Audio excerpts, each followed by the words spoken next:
Start. सभापति महोदय, आपने मुझे सदन में अपनी बात रखने का अवसर दिया, इसके लिए मैं आपको धन्यवाद करता हूँ। जब मैं पहली बार इस सदन का सदस्य बनकर आया था, तब मैंने अपनी मातृभाषा में सदन को संबोधित किया था। मेरी मातृभाषा तेलुगु है, इसलिए नियम के अनुसार मैं तेलुगु में भी अपनी बात रख सकता हूँ, परंतु मुझे लगता है कि आज हिंदी में सदन को संबोधित करूँ, क्योंकि सत्ता पक्ष के से होने के नाते मेरा यह दायित्व बनता है कि मैं संघ की राजभाषा का सम्मान करूं।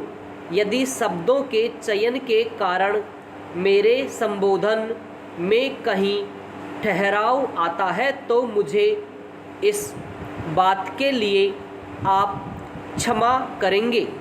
आज इस सदन में किसानों की समस्याओं पर चर्चा चल रही है। मैं किसानों की इस समस्याओं के समाधान की इच्छा से चर्चा में भाग लेना चाहता हूँ। आज देश के किसानों की सबसे बड़ी समस्या उनकी फसलों के मूल्य निर्धारण से संबंधित है। मैं आपके माध्यम से मंत्री महोदय से यह जानना चाहता हूँ कि क्या यह समस्या केवल छोटे किसानों की है। मैं समझता हूँ कि ऐसा नहीं है। हमारे देश के समस्त किसानों की इस समस्या ने खेतीबाड़ी से संबंधित कई और समस्याओं को जन्म दिया है।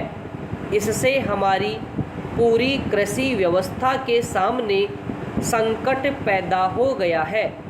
मैं सदन में उपस्थित सभी पक्षों के सदस्यों से अनुरोध करना चाहता हूं कि वे इस गंभीरता से विचार करें।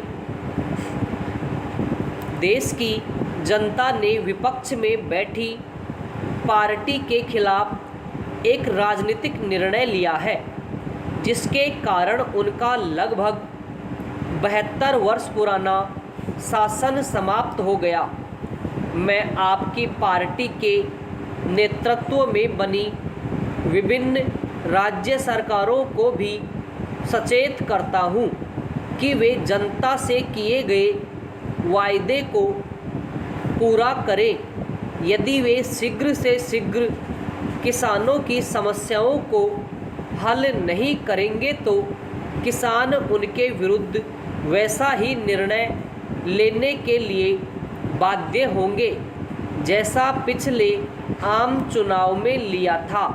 मेरा मानना है कि कृषि प्रधान देश होने के नाते इस सभा के अधिकतर सदस्य किसान के वोट से चुनकर आते हैं। जो हम चुनते हैं उनमें से 2/3 किसान पूर्णतः गरीब है।